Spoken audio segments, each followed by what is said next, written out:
저희 이제 예배 시작하겠습니다. 예배에 나오신 여러분들 모두 환영하고 축복합니다. 예배를 통하여서 여러분을 통하여 하나님께서 큰 영광 받으시고 또 여러분들도 그 은혜 속에 주님의 은혜 속에 거하는 예배 시간이 되어지기를 원합니다. 날씨가 무진장 더워졌어요. 그렇죠? 엄청나게 더워져가지고 가정에서 예배하는 친구들이나 여기 교회 또 교회에서 가장 높은 곳에 있는 이 중고등부실에 나오는 친구들 참 좀 힘들고 지칠 수도 있는데, 그러나 우리의 그런 힘듦과는 상관없이 여전히 우리에게 은혜 주시기 원하시고 힘 주시기 원하시는 주님을 갈망하고 또 체험하기를 원하는 마음으로 주께 나아가기를 원합니다. 우리 시간에 함께 같이 사도신경으로 우리의 신앙을 고백합니다. 전능하사 천지를 만드신 하나님 아버지를 내가 믿사오며 그 외아들 우리 주 예수 그리스도를 믿사오니 이는 성령으로 잉태하사 동정녀 마리아에게 나시고 본디오 빌라도에게 고난을 받으사 십자가에 못 박혀 죽으시고 장사한 지 사흘 만에 죽은 자 가운데서 다시 살아나시며 하늘에 오르사 전능하신 하나님 우편에 앉아 계시다가 저리로서 산 자와 죽은 자를 심판하러 오시리라. 성령을 믿사오며 거룩한 공예와 성도가 서로 교통하는 것과 죄를 사하여 주시는 것과 몸이 다시 사는 것과 영원히 사는 것을 믿사옵나이다. 아멘. 우리 이 시간에 함께 같이 찬양할 텐데 찬양이 좀 여러분들 생소하실 수도 있습니다. 그래도 생소할 수 있지만 굉장히 묵은 찬양이에요. 묵은 찬양이고 오래된 찬양이고 제가 중고등학교 때 참 많이 부르고 또 그랬던 찬양인데 여러분들과 함께 이 찬양으로 함께 은혜 나누기 원합니다. 노래가 어렵지 않으니까요. 여러분들 함께 가사에 잘 집중하시면서 우리의 사랑을 주께 고백하는 거거든요. 우리에게 부어주신 주님의 사랑이 얼마나 큰지 그 사랑에 우리가 흠뻑 잠겼대. 원래 영어 제목이 Falling이에요. Falling이고 후렴이 계속 I am falling in love 계속 이걸로 반복하거든요. 나는 주님과 사랑에 빠졌습니다. 사랑에 빠졌습니다. 이런 제목인데 우리가 이 번안된 곡이지만 우리가 같은 은혜로 우리를 그 사랑의 강으로 초청하여 주시고 오라 하신 주님을 기뻐하며 이 찬양 함께 고백하기를 원합니다.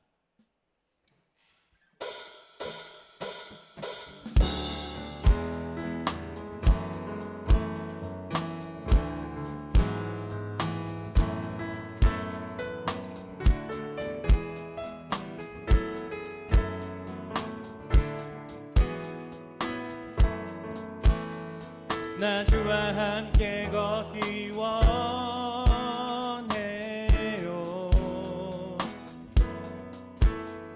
주님 곁에 날 품어주세요.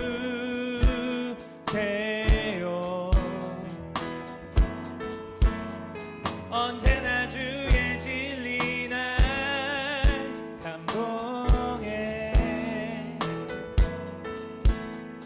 내 영혼 오직 주님만 갈망하네.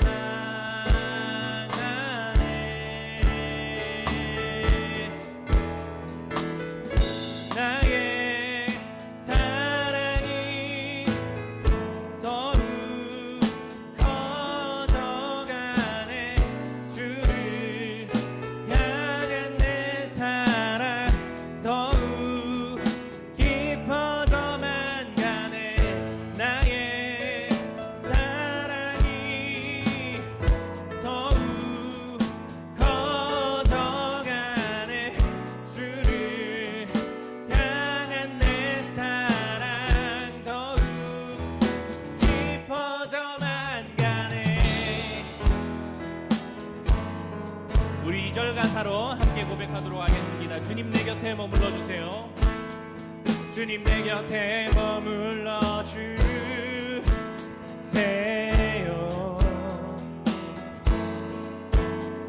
주 얼굴 볼 때 커지는 사랑.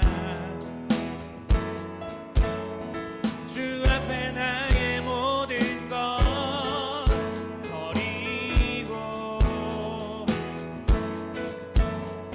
내 사랑 주님 나르기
마지막으로 다시 한 번 더 우리의 사랑을 고백하며 나의 사랑이 커져가네. 주를 향한 내 사랑 거룩 깊어져만 가네.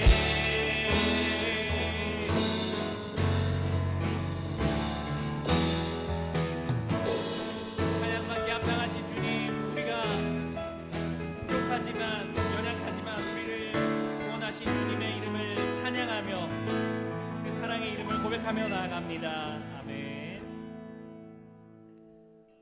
우리가 방금 우리의 사랑이 커져간다고 고백을 했지만 사실 우리가 사랑한다고 주님을 고백할 수 있는 것도 주님께서 우리를 먼저 사랑하신다고 말씀하셨기 때문입니다. 그 사랑을 확증하시기 위하여 이 땅의 역사 가운데 예수 그리스도를 보내시고 그의 죽으심으로 말미암아 우리가 아직 죄인 되었을 때 그분의 사랑을 확증하셨다고 하셨습니다. 어려운 일 많고 힘든 일 많은 세상이지만 그 어떤 것도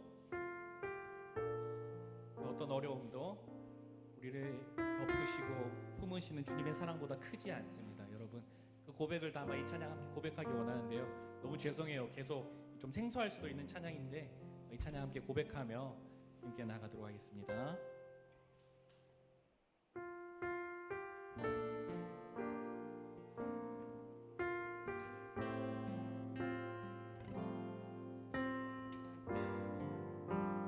주님의 인자하신 그 사랑이 주의 인자하신 그 사랑이 내 생명보다 나으며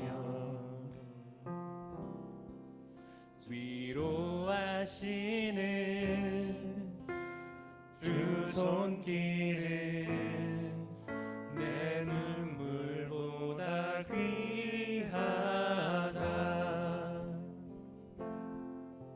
변함이 없는 주임제가 내 근심보다 가깝고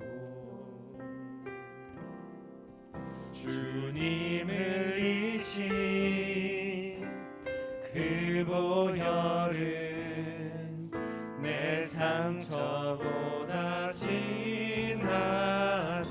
다시 고백합시다. 주의 인자하신 주의 인자하신 그 사랑이 내 생명보다 나으며 위로하시는 주님의 손길 위로하시는 주 손길은 내 눈물보다 귀하다. 변함이 없는 주임새가 내 근심보다 가깝고 주님을 이신 그 보혈은 내 상처보다 진하다. 결국 내 주님과 함께 사는 것 나의 영원한 소망. 주의 아름다움 안에 사는 것 나의 영원한 다시 처음부터 고백할까요? 주의 인자하신 그 사랑이 주의 인자하신 그 사랑이 내 생명보다 나으며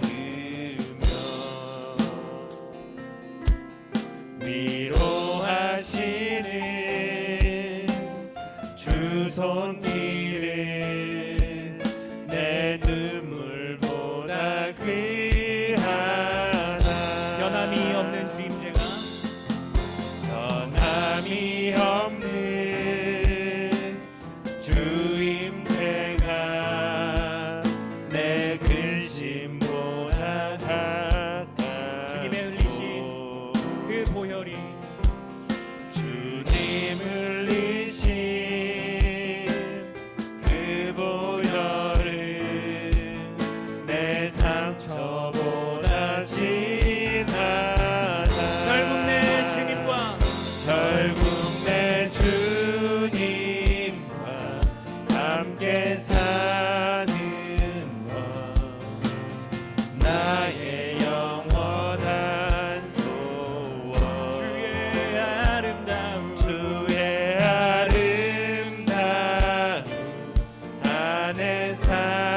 주의 아름다움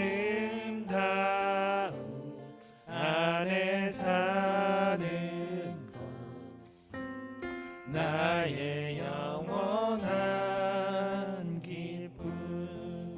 시간에 함께 같이 예배를 위하여 기도하도록 하겠습니다. 기도하실 때에 하나님 아버지, 우리가 모든 염려와 근심과 걱정을 내려놓고 주님 한 분 예배하기 위하여 이 자리에 섰습니다. 하나님, 온전히 주님께 나아가는 이 시간 되어지기를 원합니다. 하나님 아버지, 저희가 다른 만족을 구하지 않겠습니다. 이 시간을 통하여서 하나님 아버지의 그 사랑을 체험하고 주님과 함께하는 것, 주님과의 그 사랑스러운 교제로 더욱 깊이 빠져드는 것을 갈망하며 나아가오니 하나님, 우리가 찬양할 때에, 말씀 들을 때에, 또한 기도할 때에 그러한 당신과의 놀라운 은혜의 교제 속으로 우리를 초청하여 주시고 지금 이 시간 임재하여 주시옵소서. 그러한 기도 제목을 가지고 같이 기도하며 나아가도록 하겠습니다. 기도하시겠습니다.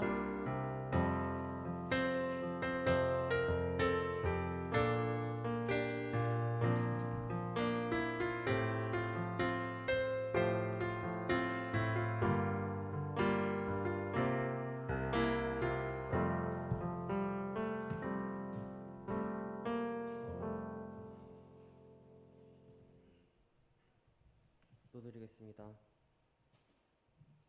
하나님 아버지, 감사합니다. 오늘도 주님 앞에 모여 그리고 영상으로 예배 드리게 해주심에 감사합니다. 하나님, 지금까지 우리 한가람 중고등부를 지켜주셔서 코로나 바이러스에 걸려 고통받는 이가 없게 해주신 것 감사합니다. 힘든 여건 속에서 예배 드리며 학업에 열중인 중고등부 친구들을 끝까지 살펴주시기를 바랍니다. 항상 최선을 다해 섬기는 교사들에게도 힘을 주세요. 교사들의 부족함이 있다면 주님께서 채워주셔서 수련의 준비를 잘 할 수 있기를 바랍니다. 우리 신앙의 부흥이 이끌 수 있도록 도와주세요. 중고등부를 섬기는 배성실 전도사님을 살피사 영역을 굳세게 해주시고 말씀 전하실 때 듣는 모두에게 성령이 함께하게 해주세요. 이 모든 말씀 살아계신 예수님 이름으로 기도드립니다. 아멘.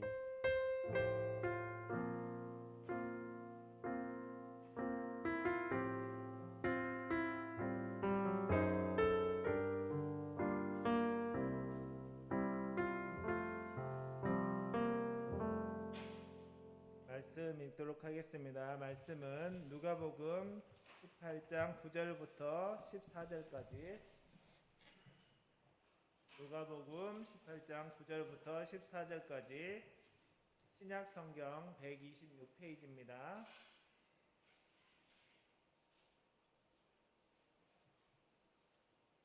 누가복음 18장 9절부터 14절까지 한 목소리로 읽도록 하겠습니다. 다 준비됐죠? 같이 읽겠습니다. 시작. 또 자기를 의롭다고 믿는 다른 사람을 멸시하는 자들에게 이 비유로 말씀하시되 두 사람이 기도하러 성전에 올라가니 하나는 바리새인이요 하나는 세리라.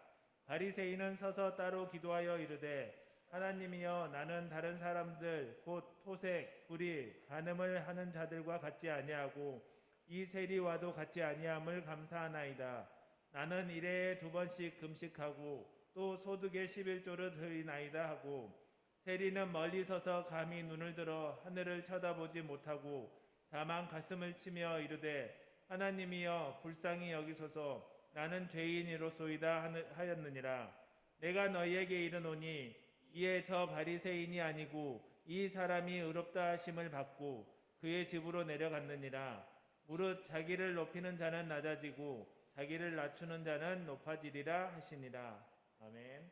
이 시간에 배성실 전도사님께서 기도할 때 보아야 할 것이라는 말씀으로 말씀 전해 주실 때 말씀에 많이 은혜 받으시기 바랍니다.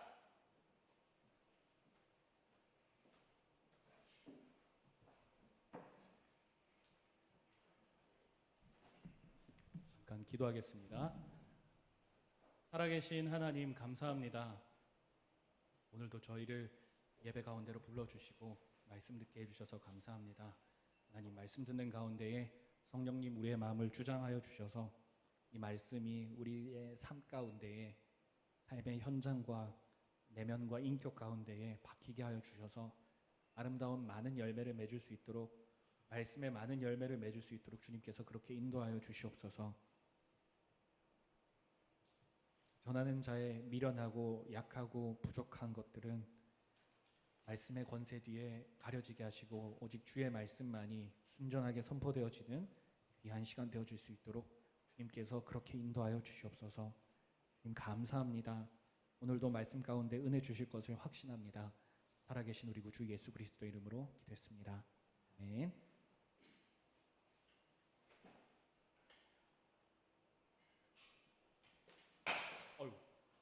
반갑습니다. 옆에 친구들하고 좀 인사 좀 할까요? 우리 현장에 나와 있는 친구들은 옆에 있는 친구들과 좀 인사 좀 하고, 우리 집에 있는 친구들은 조금 어색해도 카메라 향해서 이렇게 손이라도 한번 흔들어 주시면 감사하겠습니다. 내가 흔들어 줄게. 내가 흔들어 줄 테니까 카메라 보면서 흔들어 주시면 감사하겠습니다. 예배 잘 나오셨습니다. 뭐 이렇게 인사할까요? 예배 잘 나왔습니다. 하고 인사할까요? 이게 마스크를 벗겨야 입 모양이라도 볼 텐데, 그렇죠? 참 아쉽습니다. 여러분, 그 말씀을 좀 본문을 보기 앞서서 한 가지 뭐 여쭤보고 좀 시작을 하려고 하는데요. 여러분들 혹시 강형욱 씨 알아요? 강형욱 씨? 그 애견 훈련하시는, 그 강아지 훈련하시는, 그 뭐라고 하나요? 그 정확한 명칭이 뭔지 모르겠어. 그 훈련사라고 하는 건가요? 개통령? 개통령은 아니, 직업이 개통령은 아니잖아. 뭐 하여튼 그분께서 강아지 훈련을 하시는 그 강영욱 씨를 제가 이렇게 유튜브를 보다 보면 한 번씩 떠요. 왜냐하면은 저도 개를 키웠기 때문에. 여러분, 저가 2주 전에, 봐봐 얘들아, 현장에 있는 친구들 나를 봐야 돼요. 엉뚱한 데 보고 있으면 안 돼. 2주 전에 저희 집에서 18년 키운 개가 있었어요. 18년 키운 개가 있었는데 18년 키웠으니까 이제 강아지도 이제 천수를 누렸지. 그래서 이제 지지난주에 이제 강아지가 죽었어요. 강아지가 죽어서 참으로 마음이 안타까웠는데, 여튼 저도 개를 오랫동안 키우다 보니까 개를 좋아하고, 저희 집 고양이도 키우거든요. 본가 가면 고양이도 키워서 개 고양이 좋아합니다. 좋아하는데, 그래서 유튜브에 그런 게 많이 뜨나 봐요. 강아지 동영상, 개 동영상. 근데 이제 조금 말썽 많이 피우는 그런 개들 훈련하는 강영욱 씨 영상을 많이 봤습니다. 근데 그 강영욱 씨 영상을 막 보다 보니까 한계가 뭐가 있었냐면, 그 맹인 안내견 훈련센터에 강영욱 씨가 간 걸 제가 봤어요. 맹인 안내견 알죠? 맹인들 안내해주는 그 착한 개들 있잖아요. 그 훈련하는 데에 가신 걸 봤어요. 근데 보니까 그 맹인 안내견은 아기일 때부터 센터에 맡겨지더라고요. 거기서 태어난 애들도 있고, 아기일 때부터 이미 걔네의 삶이 정해져 있더라고요. 이렇게 봉사하고 헌신하는 삶으로 그렇게 정해져 있던데, 근데 이 개가 날 때는 일단 센터에 맡겨지지만 그 이후에 성견이 되기까지는 일반 가정에 위탁된다고 해요. 일반 가정에 위탁돼서 흔히들 얘기하는 그 개춘기라고 하죠. 개춘기를 그 가정에서 잘 보내고 사람들과 잘 융화될 수 있고 이러한 성격을 가질 수 있도록 가정에 위탁을 한다고 합니다. 봉사 가정에 위탁을 한다고 합니다. 그래서 이제 강영욱 씨와 방문한 또 다른 여자 패널 분이 계셨는데, 그분이 이렇게 물어보더라고요. 그 센터장한테, 개를 키워본 경험이 한 번도 없는데 개를 키워본 경험이 없는 사람도 그 위탁 가정을 신청할 수 있나요? 이렇게 물어보더라고요. 그러니까 그 센터장님이 하시는 말씀이, 오히려 한 번도 안 키워본 집을 더 선호한다고 얘기하더라고요. 왜냐하면은 개를 좀 키워봤다고 하시는 분들은 자기가 개를 키워보고 뭐 이렇게 해봤다는 그 자기만의 지식과 이런 게 있어요. 자기만의 노하우가 있다는 거예요. 그래서 센터에서 요구하는 대로, 센터에서 이렇게 요청하는 대로 개를 기르지 않고 자기 마음대로 기른다고 하더라고요. 그래서 오히려 그 맹인 안내견이라는 게 이제 특수한 일을 하는 애들이니까 좀 이렇게 훈련도 필요하고 필요한 영역들이 있는데, 그거를 싸그리 무시해 버리니까 그렇게 문제가 생긴다고 오히려 처음 기르는 가정을 더 선호한다고 합니다. 그러면서 이제 강영욱 씨가 거기서 막 공감을 하는 거예요. 맞다. 어설프게 아는 분들이 더 무섭다. 뭐 이런 얘기를 하셨어요. 강아지에 대해서 어설프게 아는 사람들이 잘 가르치지도 못하면서 그냥 오랫동안 길러봤다는 거, 오랫동안 자기가 길러봤다는 그거 하나 믿고 그냥 개를 마음대로 키운다는 거거든요. 저도 본가를 떠나오기 전까지 한 8년 정도 개를 키웠잖아요. 저도 개를 잘 몰라요. 8년 동안 개를 키웠지만 저 개가 속을 많이 썩였었는데 막 제 어렸을 때 막 구몬 학습지 이런 거 하잖아요. 초등학교 때부터 키웠다고. 근데 거기 위에다 오줌을 싼 거라. 그래가지고 이거 어떡할 거냐고 개한테 막 소리 질렀던 적도 있어요. 개가 알아듣겠니 그거를. 하여튼 그렇게 오랫동안 개를 키워도 개를 잘 몰라요. 근데 이제 어설프게 아는 사람들이 고집이 너무 세다고 하더라고요. 여러분 자신의 경험과 지식들이 자기의 고집이 되는 경우가 좀 있거든요. 자기가 뭘 좀 해봤다, 나는 할 만큼 해봤다, 뭐 이런 것들이 자신의 이렇게 좋은 노하우가 된다든지 뭐 겸손 뭐 이런 게 되는 게 아니라 그런 게 자기의 고집이 되고 더 나아가서는 아집이 되는 경우도 있습니다. 오늘 살펴본 본문에도 이러한 사람이 등장을 해요. 제가 왜 이런 이야기를 했냐면은 오늘 본문을 보면은 두 종류의 사람이 등장하거든요. 그 두 종류의 사람 중에 한 사람이 이러한 모습을 띠고 있었기 때문에 제가 이야기를 했습니다. 우리 오늘 한번 본문을 보면서 우리는 혹시 영적 생활에 있어서 특별히 오늘 주제는 기도예요. 이 기도 생활에 있어서 하나님 앞에 선 내 예배 생활에 있어서 내 고집과 내 생각이 하나님보다 앞섰던 적은 없었는지 뭐 이런 걸 한번 찾아보려고 합니다. 오늘 말씀을 한번 보도록 할게요. 오늘 본문은 오랜만에 로마서를 벗어나서 이제 다른 말씀을 보는데 누가복음 18장이에요. 누가복음 18장은 앞에 17장의 내용을 좀 이해를 해야 되거든요. 17장부터 18장 그리고 19장까지 쭉 이어지는 주제가 뭐냐면 말씀의 주제는 하나님 나라예요. 18장 앞에 보면 17장에서는 하나님 나라가 이미 임했다 뭐 이런 말씀을 예수님께서 해주시고 그리고 그 마지막 날에 다시 예수님이 재림하시는 그때에 하나님 나라가 어떻게 될 것인가 뭐 이러한 주제들이 계속 이어져요. 근데 오늘 본문 18장에서도 마찬가지로 하나님 나라의 주제가 이어지는데 오늘 이 본문의 주제는 뭐냐면은 하나님 나라의 백성의 삶은 어떠한지, 하나님 나라의 백성은 어떤 모습인지가 주제예요. 특별히 하나님 앞에 섰을 때 하나님께 앞에 서서 기도하는 그 사람이 하나님 나라의 사람은 어떻게 기도하고 하나님 나라와 상관없는 사람은 어떻게 기도를 하는가 이런 거를 가지고 접근을 하는 거거든요. 말이 꼬이지 얘들아. 내가 평소보다 말이 꼬이지. 더워서 그러니까 좀 이해해 주세요. 자, 본문을 한번 볼게요. 바로 볼게요. 자, 주제는 뭐다? 하나님 나라의 백성의 삶이에요. 자, 9절에 보니까 이 본문의 비유가 어떤 사람들을 타겟팅하는 건지를 알려줍니다. 이게 예수님의 비유 이야기예요. 예수님의 비유 이야기. 자, 9절 한번 보도록 할게요. 9절 함께 읽도록 하겠습니다. 예수님께서 어떤 사람들에게 이 말씀 좀 들으라고 하시는지 한번 볼게요. 시작. 또 자기를 의롭다고 믿고 다른 사람들을 멸시하는 자들에게 이 비유로 말씀하시되.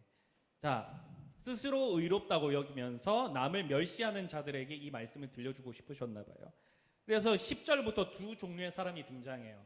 첫 번째 사람은 바리새인이라고 불린 사람이고 두 번째 사람은 세리라는 사람이에요. 여러분들 교회 좀 다녀봤으면 바리새인이라는 단어는 좀 들어봤죠. 바리새인은 어떤 사람이냐면은 예수님께서 그 사역을 하실 때 예수님한테 줄창 까였던 사람들이에요. 그래서 마치 바리새인들이 엄청나게 부정적인 것처럼 들리는 경우가 많은데 사실은 그 당시 관점으로 보면은요, 바리새인은 엄청나게 존경받는 사람들이었어요. 왜냐하면요, 이 사람들은 율법 교사였거든. 근데 율법을 엄청 철저하게 지켜서 엄청나게 절제하는 삶의 실천이 있었고 또 구약 박사였어요. 구약 박사. 이런 능통한 사람들이었기 때문에 많은 사람들의 존경을 받던 사람들이었어요. 자, 근데 바리새인 말고 한 명 더 등장한다고 했죠. 누구? 세리라는 사람이 등장했어요. 세리라는 사람은 당시의 관점으로 보면은, 특히 유대인의 관점으로 보면은 가장 평판이 낮았던 직업입니다. 평판이 낮다는 게 별로다 이 정도가 아니라 사람 취급도 하지 않고 거의 쓰레기 취급을 하던 직업 중에 하나였습니다. 이 당시에 유대 민족은 로마의 지배 가운데 있었거든요. 근데 세리가 어떤 일을 하는 사람이냐면 세금 걷는 사람이야. 세금 걷는 사람. 유대인들로부터 세금을 걷는데 이 당시 세법이 조금 특이해서 뭐가 있었냐면 로마에 일정 금액을 바치면 돼요. 일정 금액을 바치면 되는데 그 사람이 세리가 자기 마음대로 이 항목 저 항목 여러 항목에 세금을 부과할 수 있었어요. 세금을 부과할 수 있었다고.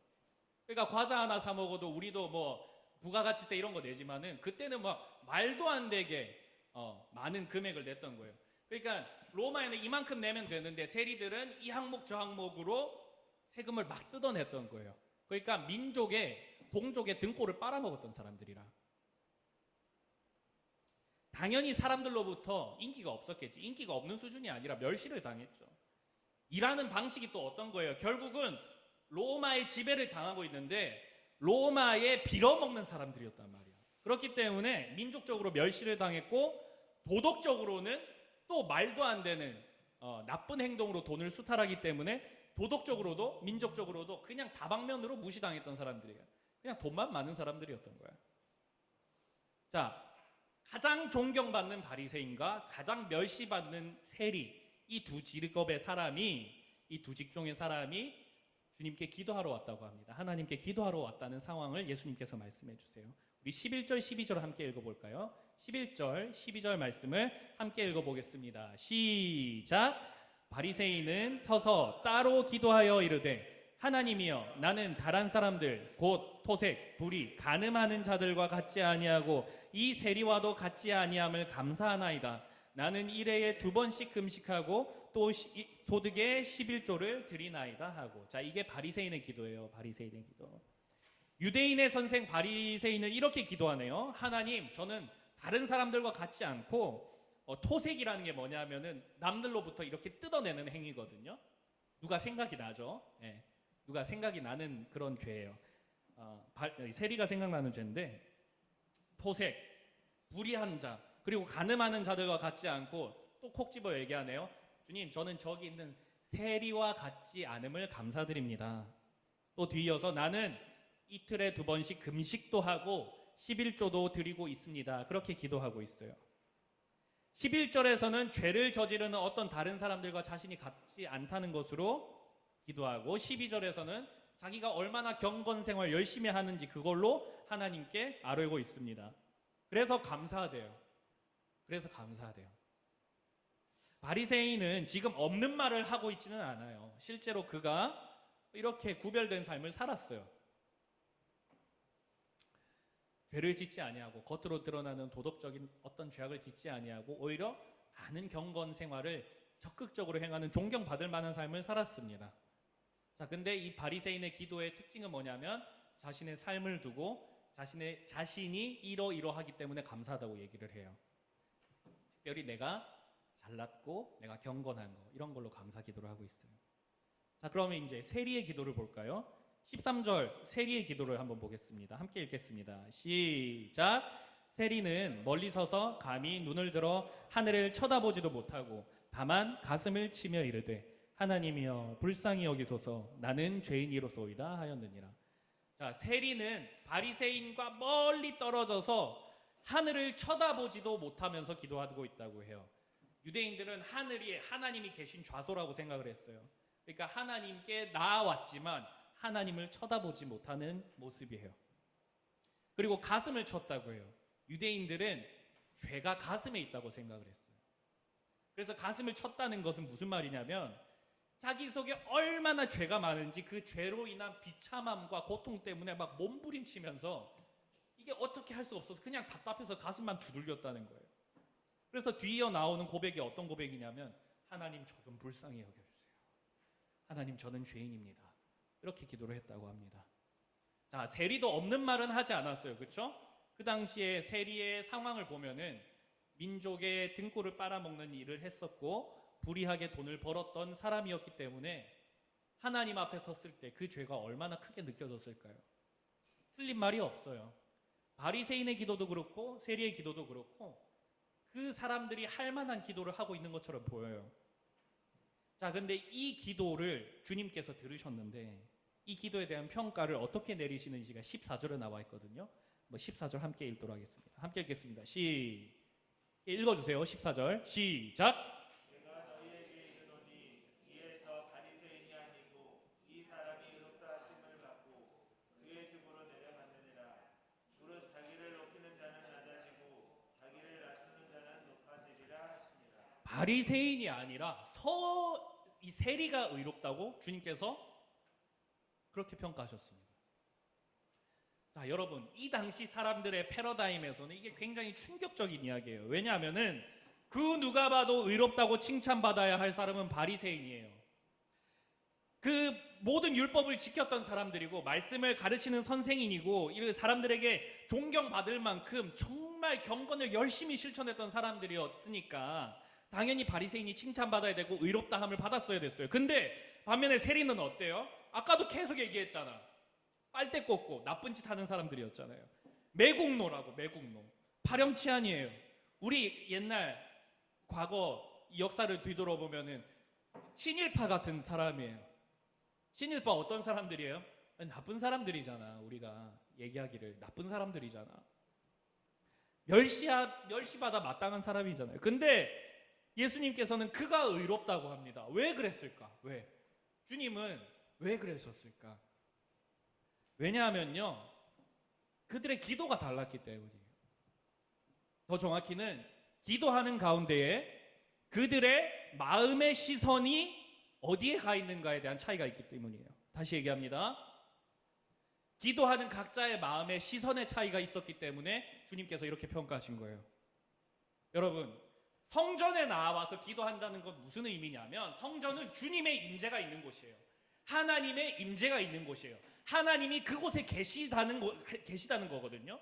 그러면 성전에 나와서 기도한다는 건 뭐냐면은 주님 앞에 나간다는 거예요. 주님 앞에서 기도한다는 거예요. 하나님 앞에서 하나님이 앞에 계신 거야. 하나님 앞에서 기도하고 있는데 바리새인과 세리의 마음의 방향이 어디로 가 있는지를 잘 주목해 보면요, 세리가 옳았다는 거예요. 어디를 향하고 있었는지 바리새인의 기도를 볼까요? 그는 분명히 주님께 감사하다고는 했어요. 말로는 지금은 감사의 기도를 올렸습니다. 근데 그 감사의 이유가 뭐였어요? 주님, 저는 저들과 같지 아니하고 불의한 자, 토색하는 자, 가늠한 자와 같지 않고 저는 일에 2번씩 금식을 하고 저는 11조도 합니다. 주님 감사합니다. 주님 앞에 세워다 놓고 자기 자랑만 줄창하고 있는 거예요. 주님께 기도하러 나갔지만 그 마음의 시선은 주님을 향하고 있는 것이 아니라 주님께 아뢰는 것이 아니라 자기를 향하고 있었다고. 주님 앞에 섰음에도 자기만 보고 있었던 거예요. 자기의 어떤 모습? 자기가 지금까지 해왔던 거, 자기가 지금까지 잘 해왔다고 생각했던 거, 그것만 보고 있었던 거예요. 근데 세리는 어떻게 했냐면 말도 못하고 주님께만 매달렸어요. 맞아요. 그는 죄인이었어요. 나쁜 사람이었어요. 멸시받아 마땅한 짓을 했던 사람이기도 해요. 근데 주님 앞에 섰을 때 세리의 기도는 어떠했느냐? 주님을 바라봤어요. 내가 이러이러해서 감사하다고, 내가 이러이러하기 때문에 도와달라는 게 아니라 주님, 저를 불쌍히 여겨주세요라고 주님께 외쳤어요. 세리의 기도하는 시선이 하나님을 향해 있었고 바리새인은 달랐던 거예요. 자기를 향해 있었던 거예요. 세리가 왜 그 마음의 방향이 주님을 향해 있었을까요? 답은 간단합니다. 하나님만이 그를 고치실 수 있기 때문이에요. 하나님만이 그를 회복시키실 수 있으시고 하나님만이 그를 정결케 할 수 있다는 믿음이 있기 때문이에요. 내가 깨끗해서 주님에게 나아가는 것이 아니라 하나님이 나를 깨끗하게 하실 수 있으시고 나를 회복시키실 수 있으시고 나를 일으켜 세우실 수 있는 분이라는 확신이 있기 때문에 나아간 거예요. 하나님 말고는 답이 없다는 걸 알았기 때문이에요. 바리새인의 기도 생각해 보세요. 그의 삶의 자리에 어디에 은혜가 필요해요? 그렇게 잘하고 있다는데. 근데 여러분, 바리새인이 흠이 없을까요? 그가 완전한 사람이었을까요? 아닙니다. 그에게도 분명 죄가 있었습니다. 예수님은 겉으로 드러난 죄뿐만 아니라 마음에 품은 죄도 죄라고 하셨습니다. 바리새인은 기도하면서 하나님 앞에서 자기를 높이는 교만의 죄를 지었고, 당장 성경 안에만 보이는 것만, 그리고 세리와 같지 않다고 하면서 세리를 깔아뭉개고 멸시하는 인격 살인을 저질렀어요. 여러분, 하나님의 임재 앞에 서게 되었을 때 사람의 자연스러운 반응은 무엇이냐면, 물론 기뻐요. 우리는 하나님의 자녀이기 때문에 하나님께 기쁨으로 나아갈 수 있지만, 죄인된 사람의 자연스러운 반응은 무엇이냐면 스스로의 불완전함과 죄인됨과 부족함을 주님께 고백할 수밖에 없어요. 주님께 대하여 내가 고백할 수 있는 건 나의 부족함밖에 없어요. 이사야 선지자가 그랬어요, 여러분. 이사야 선지자가 환상을 보거든요. 이사야서를 보면은 이사야 선지자가 성전 환상을 봐요. 성전을 보니까 주님께서 높은 보좌에 앉으셨는데 주님의 그 옷자락이 성전에 가득했다고 그래요. 정말 환상적인 장면이에요. 옷자락이 가득했다는 것은 주님의 충만한 영광이 그 성전에 막 가득했다는 거예요. 그리고 천사들이 막 날아다니면서 주님의 이름을 찬송하는 그런 아름다운 환경 가운데 그 환상을 봤어요. 근데 그때 이사야가 어떤 고백을 하는지 아세요? 주님 감사합니다. 주님 너무 좋습니다. 이런 고백을 하지 않아요. 이사야 6장 5절을 함께 볼게요. 앞에 띄워드릴게요. 이사야 6장 5절의 말씀 함께 읽어보도록 하겠습니다. 주님의 임재 앞에 선 이사야 선지자의 반응입니다. 시작. 그때에 내가 말하되 화로다 나여 망하게 되었도다. 나는 입술이 부정한 사람이요 나는 입술이 부정한 백성 중에 거주하면서 만군의 여호와이신 왕을 배웠음이로다 하였더라. 망했대요. 이사야가 말하는 게 망했대요.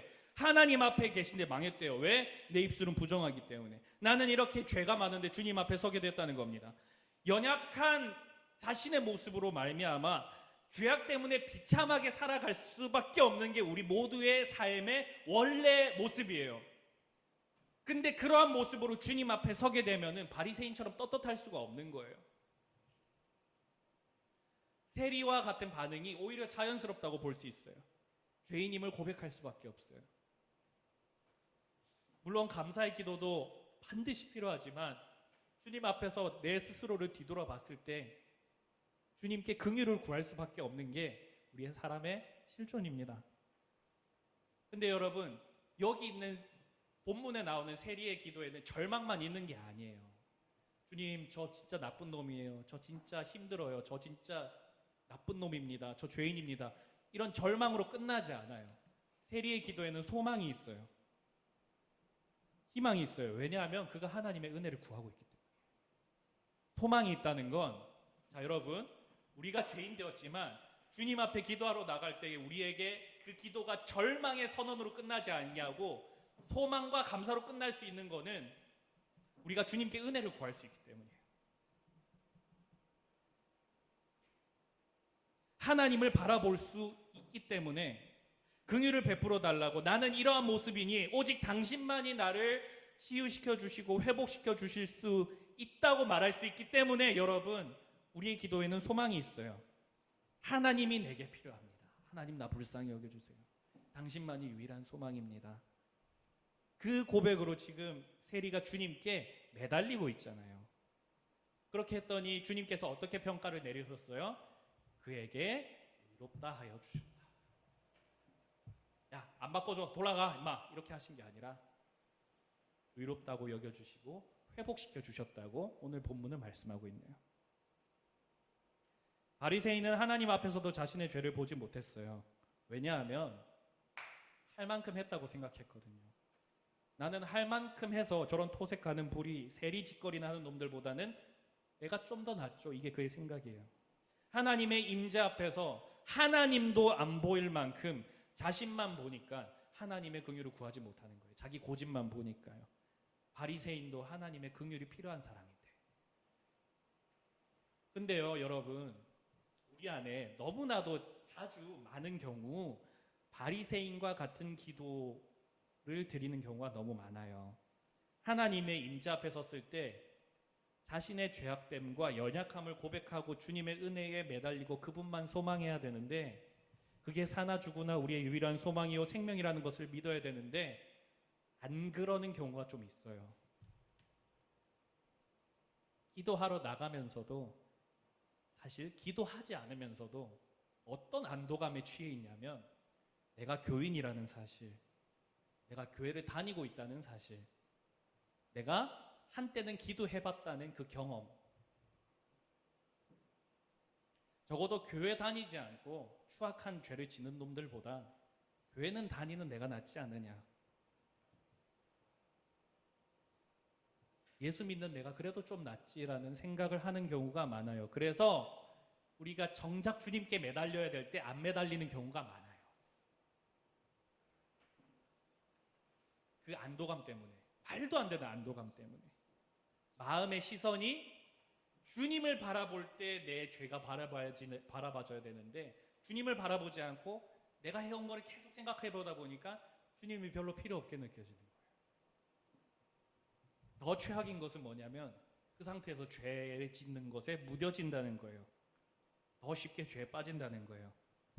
우리를 넘어뜨리려는 악한 사단은 우리를 계속해서 노리고 있다고 했습니다. 죄의 유혹은 믿는 자나 믿지 않는 자나 똑같이 찾아오는데 죄의 유혹 앞에 무너졌을 때, 쉽게 말해서 우리가 흔히 죄를 지었을 때 하나님의 은혜와 자비와 긍휼을 바라보는 것이 아니라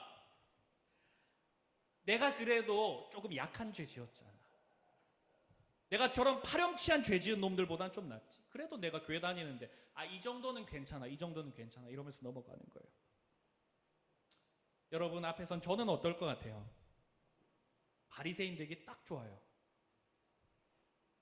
자, 여러분 앞에서 맨날 여러분 앞에 서면 좋은 말 해주지, 사역하지, 성도님들 얼마나 격려가 많은지, 우리 어르신들 저 많이 사랑해 주거든 얘들아. 많이 사랑해 주시더라고. 사랑해 주시지. 또 저를 위해 기도도 해 주시지. 저도 매주 여러분들에게 말씀 전하고 말씀 나누고 말씀 보고 기도도 해요. 근데 그런 저에게는 죄가 유혹이 되지 않을까요? 아니요, 저도 죄 유혹에 힘들어할 때가 많습니다.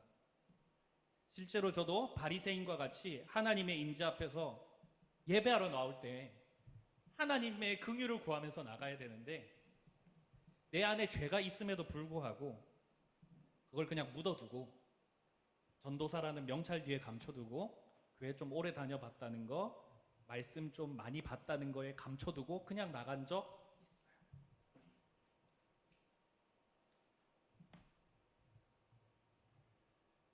이 말씀을 보며 저도 참 많이 그랬구나라는 걸 생각하게 됐습니다. 여러분, 믿음의 연수가 오래되고 과거의 은혜를 체험해 본 사람일수록 그게 자신의 마음의 시선을 삐뚤어지게 하는 경우도 많습니다. 하나님의 은혜와 자비와 긍휼을 구해야 되는데 우리의 시선에 기름이 너무 많이 껴있는 거예요. 하나님을 보지도 못하고 그냥 나만 보는 거예요. 더 많은 것을 했을수록, 내가 교회 좀 오래 다녀왔다고, 우리 엄마 아빠 때부터 난 교회를 다녔다고, 나 교회 다닌 지 10년 20년 됐다고 나만 보는 거예요. 내가 종교적 행위와 종교 생활 안에 있는 그 안정감이 내 연약함과 죄를 못 보게 만들어요. 못 보게 만들어. 오늘 말씀이 그런 모습의 결말을 뭐라고 얘기합니까? 의롭다함을 받지 못한다. 여러분, 우리는 하나님의 임재 앞에 섰을 때, 하나님께 기도할 때, 이렇게 또 예배할 때에 그분의 말씀 앞에서 우리의 시선이 어디에 향해 있습니까? 여러분, 저와 여러분의 지금 예배하러 나온 여러분의 마음의 시선 어디를 향해 계세요? 그냥 몽둥이도 쳐도 꿈쩍도 하지 않을 그런 무뎌진 가슴을 안고 나오셨습니까? 분명 꺼림칙하고 이 한 주간 주님 앞에 아뢰지 못한 죄악의 고백들이 있는데, 죄악된 모습들이 있는데 일단 교회 나와야 되니까 그거 묻어두고 그냥 나오시지는 않으셨습니까? 하나님의 긍휼을 구해야 되는데 하나님의 긍휼을 구하는 것이 아니라 그냥 잠시 앉았다가 돌아가면 되겠지, 오늘 주일이니까 예배 갔다 와야지, 그냥 이런 식으로 오가시지 않습니까? 여러분, 정말 죄송해요. 저도 그런 때가 참 많았던 것 같아요. 근데 여러분은 어떠세요? 여러분들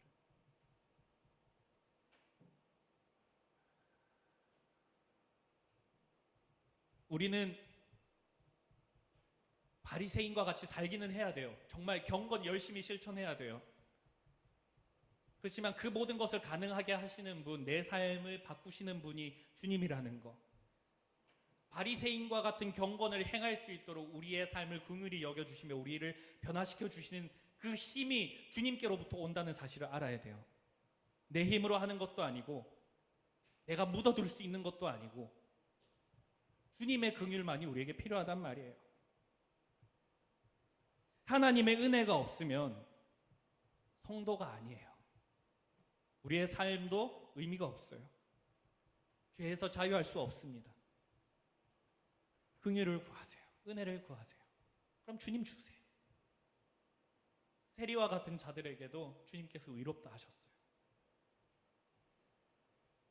오늘 말씀의 끝에는 어떤 이야기가 나와 있냐면 자신을 높이는 자는 낮아지지만 낮추는 자는 높아진다. 주님께서 이렇게 말씀하세요. 그런 사람이야말로 하나님 나라의 백성이라는 거예요. 오늘 본문 바로 뒤에는요. 본문 뒤에는 또 하나님 나라 이어지는데 어떤 이야기 나오냐면 하나님 나라는 어린아이와 같은 자들의 것이다 라는 이런 말씀도 하시거든요. 여러분, 어린아이의 특징이 뭘까? 제가 막 생각을 해봤어요. 아기의 특징은 뭘까? 아기의 특징은 엄마 아빠가 없으면 죽어요. 엄마 아빠를 의존하지 않으면 아기는 죽더라고요. 마찬가지예요, 여러분. 우리도 하나님 백성이라면 어린아이와 같이 하나님으로부터 오는 그 신령한 젖을 사모해야 되고 주님의 품 안에 거해야 되고 주님의 보호하심 안에 있어야 돼요. 주님께만 우리가 속해야 돼요. 주님의 은혜를 구해야 돼요. 주님의 은혜 없이는 우리는 살 수 없는 사람들입니다. 여러분, 세리와 같이 살 필요는 없어요. 세리와 같이 막 죄를 적극적으로 지을 필요는 없어요. 하지만 기도할 때에 하나님의 임재 앞에서 세리가 고백했던 것처럼 하나님의 긍휼을 구하는 그 모습을 우리가 좀 닮아야 될 것 같아요. 우리가 교인이라는 것, 내가 어떤 믿음을 지녔다는 것이 내 시선이 잘못 삐뚤어진 것을 정당화해 줄 수는 없어요.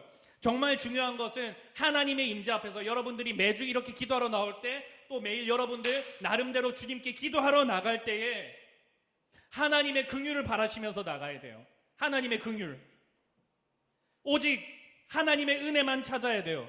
말씀은 가슴 치면서 하나님 앞에 긍휼을 구했던 세리에게 회복과 의롭다 하심을 주셨다고 분명히 선포하고 있습니다. 여러분, 기도를 통해 힘을 얻고 하나님으로부터 은혜를 체험하는 비결은 무엇이냐면, 기도할 때 그동안 내가 해왔던 것은 잠시 내려놓고 하나님을 바라보세요. 그리고 하나님 앞에 그 영광의 빛이 내게 비추어질 때 그 내 속에 비추어지는 죄악들이 무엇이 있는지를 솔직하게 고백하세요. 그리고 그 비참함 가운데에 그냥 거하지 마시고 하나님께 긍휼을 구하세요.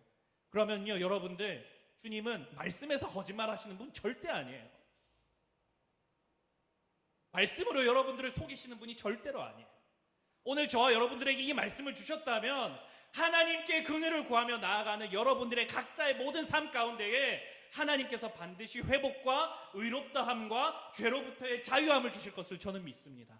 여러분들, 그렇게 회복되어지는 저와 여러분이 되기를 원합니다. 여러분, 기도할 때 주님 바라보세요. 나 바라보지 말고 주님 바라보세요. 겸손한 모습으로 주님께 나아가면 저와 여러분의 삶 가운데에 죄로부터의 승리가 있을 것이고 회복이 있을 것이고 의롭다함이 있을 것이고 기도 응답이 있을 줄 저는 믿습니다. 그 은혜를 구하면서 우리가 이 시간에 함께 찬양 한 곡 하면서 기도했으면 좋겠는데요.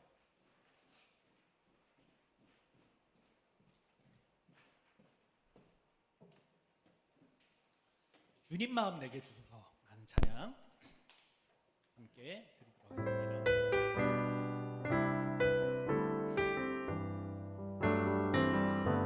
보소서 주님, 나의 마음을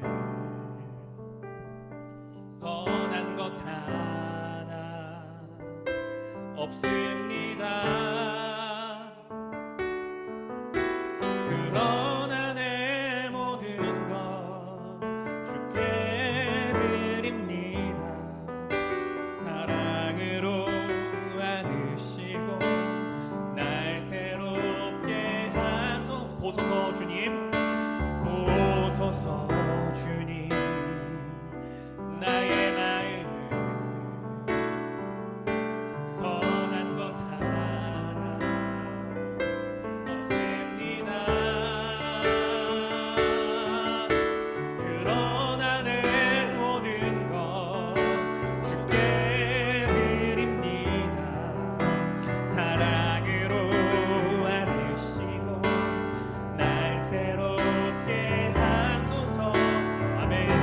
마음 내게 주소서. 주님 마음 내게 주소서. 내 아버지 주님 마음 내게 주소서. 나를 향하신 주님의 뜻이 이루어지도록 주님 마음 내게 주소서. 우리 처음부터 고백합시다. 보소서 주님, 보소서 주님, 나의 마음을, 나의 마음을. 주님, 우리에게 선한 것 하나 없지만 선한 것 하나 없습니다. 그러나 주님 긍휼을 구하며 나갑니다. 그러나 내 모든 것 주께 드립니다. 사랑으로 안으시고 날 새롭게 하소서. 주님 마음 내게 주소서. 내 아버지 주님 마음 내게 주소서. 나를 향하신 주님의 뜻이 이루어지도록 주님 마음 내. 우리 다시 한 번 더 찬양합니다. 주님 마음 내게 주소서. 주님 마음 내게 주소서. 내 아버지 주님 마음 내게 주소서.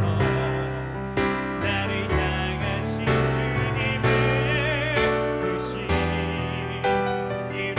이루어지도록 주님 마음 내게 주소서. 여러분, 이 시간에 함께 같이 잠시 기도합시다. 기도하시는데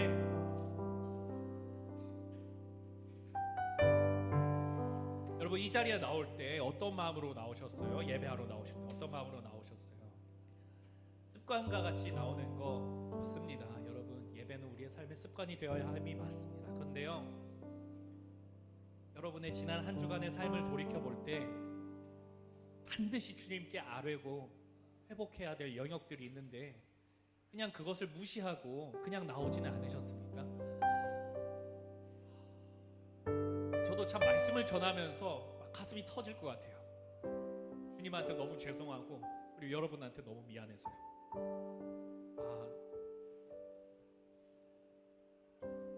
나도 바리새인처럼 주님께 나왔구나라는 생각이 너무 많이 들어요. 여러분은 어떠세요? 여러분, 이 시간에 함께 같이 기도하실 때 그렇게 기도했으면 좋겠어요. 주님, 내 안에 무뎌진 마음들 때문에 내가 그동안 기도해봤고 교회 오래 다녀봐서 그냥 습관처럼 이렇게 그냥 나왔는데 하나님, 제 안에 반드시 해결돼야 될 죄의 제목들이 있고 연약함들이 있습니다. 하나님, 나 불쌍히 여겨주세요. 지난 날의 내 모습을 보고 그냥 덮어두고 그냥 오늘 그냥 예배하러 왔다 그냥 돌아가는 시간 되지 말게 하시고, 하나님 아버지, 나를 이 시간 불쌍히 여겨주셔서 내가 이 시간 돌아갈 때는 그거 해결 안 받고 회복되어서 돌아갈 수 있는 시간이 될 수 있게 달라고 그렇게 같이 기도하셨으면 좋겠어요. 주님께서는 세리의 기도도 들으셨고 긍휼을 구하는 모든 자의 기도를 들으셨습니다. 여러분, 이 시간에 함께 기도하실 때에 여러분들의 삶의 문제 가운데, 죄의 문제 가운데 해결되지 못할 거 아무것도 없습니다. 주님께 긍휼을 구하세요. 주님께 회복을 구하시면 여러분들 다시 한 번 더 일어설 수 있습니다. 여러분, 이 시간에 같이 주님께 긍휼을 구하며 한 주간의 삶 가운데 주님께 아뢰어야 될 죄를 고백하며, 하나님, 나 회복시켜 달라고, 나 일으켜 달라고, 다시 한 번 더 주님 볼 수 있게 달라고 그렇게 기도하며 나가도록 하겠습니다. 기도하시겠습니다. 살아계신 하나님 아버지, 감사합니다. 하나님 아버지, 우리가 나올 때 너무나도 바리새인과 같은 모습으로 나왔습니다. 하나님, 우리 안에 해결되지 않은 죄의 문제, 여전히 남아있는 죄의 찌꺼기가 있는데 그냥 그거 그대로 묻어두고 나 그냥 교회 나왔어요. 주님, 그냥 교회 나왔어요.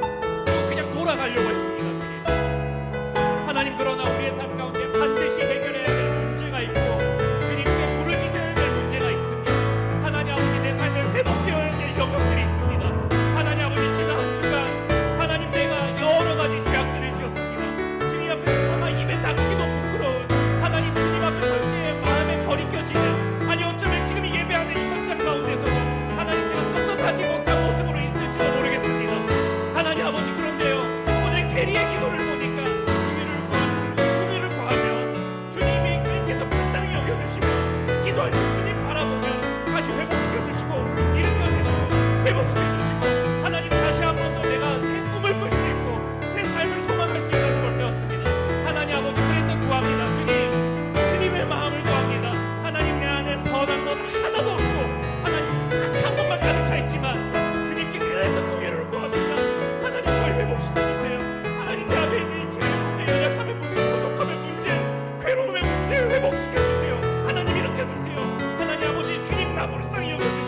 그렇게 인도하여 주시옵소서. 살아계신 하나님, 감사합니다. 주님께서 우리를 불쌍히 여겨주셔서 지금도 우리의 기도를 들어주셔서 감사합니다. 하나님 아버지, 우리를 외면하지 않으시고 우리의 기도를 흠양하여 주시는 주님이셔서 감사합니다. 하나님 아버지, 오늘 저희가 그냥 왔다 그냥 가려고 했습니다. 왜냐하면 우리가 그동안 많이 뭐 해봤으니까 그냥 평소와 같은 예배처럼 그냥 왔다 그냥 돌아가려고 했는데, 하나님, 저희가 오늘 이 말씀을 들었습니다. 주님의 임재 앞에 나오는 우리의 마음의 시선이 우리를 향해 있는 것이 아니라, 세상을 향해 있는 것이 아니라, 다시 한 번 더 주님을 향할 수 있도록 우리의 마음의 시선을 주님께 고정시켜 주시옵소서. 그때에 하나님께서 우리에게 밝히 보여주시는 우리의 연약함과 죄들을 우리가 스스로 고백하게 하시고, 다시 한 번 더 주님께 은혜를 구하며 회복을 갈망하며 회복된 모습으로 우리의 삶을 다시 한 번 더 이어나갈 수 있도록 주님 우리에게 은혜 내려 주시옵소서. 하나님, 우리의 삶에 다시 한 번 더 이러한 모습이 찾아올지라도 오늘 이 말씀을 기억하여서 주님의 긍휼, 주님의 불쌍히 여기시는 그 사랑, 그래서 회복시켜 주시고 다시 일으켜 주시는 그 사랑, 우리가 다시 그 주님의 따뜻한 그 손을 붙잡고 일어날 수 있도록 주님 인도하여 주시옵소서. 주님 감사합니다. 오늘 말씀 주셔서 감사하고 말씀대로 우리의 삶 가운데 이루실 것을 믿으며 살아계신 우리 구주 예수 그리스도의 이름으로 기도했습니다. 아멘. 준비하신 헌금하며 주님께 나가도록 하겠습니다.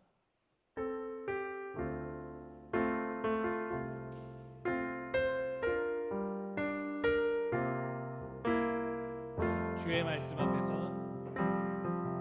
주의 말씀 앞에서 당신은 참된 예배자, 그토록 찾으시던 하나님의 기쁨,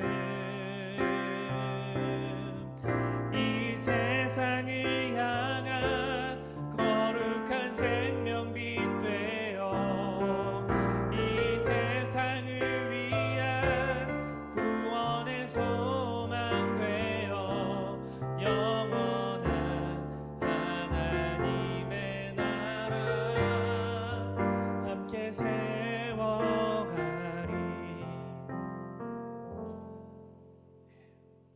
헌금 위하여서 기도하겠습니다. 살아계신 주님, 감사합니다. 오늘도 저희에게 은혜 주셔서 감사하고, 말씀 주셔서 감사하고, 찬양할 수 있게 해주셔서 감사하고, 기도할 수 있게 해주셔서 너무너무 감사합니다. 또한 하나님 아버지, 그 은혜와 사랑을 기억하며 저의 삶을 일부 또 주님께 내어드리고 드릴 수 있게 하여 주셔서 너무 감사합니다.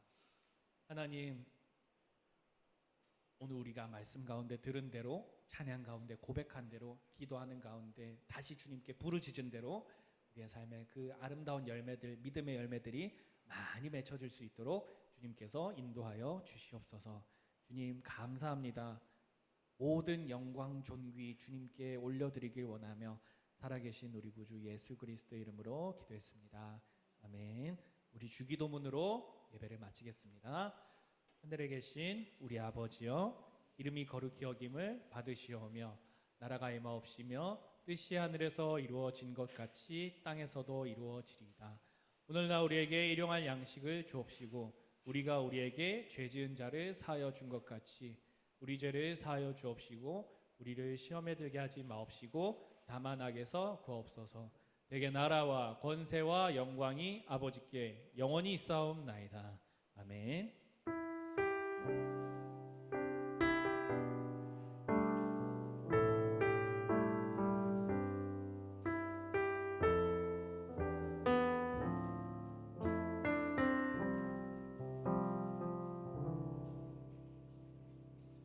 우리 총무님 나오셔서 광고해 주시겠습니다. 네, 반갑습니다. 광고하겠습니다. 저희 오늘은 우리 현장에 우리 중3, 고3 친구들이 모처럼 나왔습니다. 너무 반갑고요. 환영하고요. 저희 다음 주는 다시 중1, 고1 우리 친구들 대면 예배로 드려지겠습니다. 네, 그리고 잠언 성경 필사 계속해서 저희 진행하고 있습니다. 아직 참여를 아직 안 하신 분들은 지금이라도 늦지 않았습니다. 8월까지니까 네, 지금부터 조금씩 쓰셔도 8월 말까지 충분히 네, 하실 수 있으리라 봅니다. 그래서 아직 여러분들 방학은 하진 않았지만 네, 그래도 틈틈이 시간 나실 때마다 함께 해주시면 감사하겠습니다. 그다음에 저희 이건 교사 광고인데요. 매주 오후 4시에 저희 중고등부실과 줌에서 교사 모임이 있습니다. 네, 수련회를 앞두고 저희 준비하는 모임이기 때문에 시간 되시는 분들은 네, 참석해 주시면 감사하겠습니다. 네, 그러면 저희 반변 모임 갖도록 하겠습니다. 감사합니다.